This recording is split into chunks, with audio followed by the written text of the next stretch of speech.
দেখুন আমি মাছ খাচ্ছি। দেখুন ওরা দুইজনে ভাত খাচ্ছে, ছোট বাচ্চা দুজন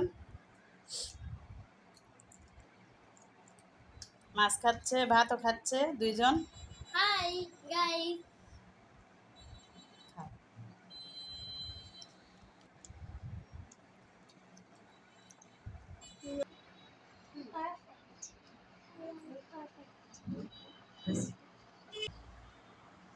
দেখুন আমি কাঁচামরিচ দিয়ে ভাত খাচ্ছি।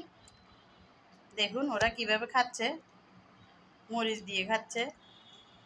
আমিও মরিচ দিই। এখন বলবা ইলিশ ভাজা খেতে মজা, মাছের ভাজা খেতে মজা, আমি খাচ্ছি আলু ভাজা। ইলিশ ভাজা খেতে মজা, আমি খাচ্ছি মাছ ভাজা। ভাজা খেতে মজা, আমি খাচ্ছি মাছের ভাজা।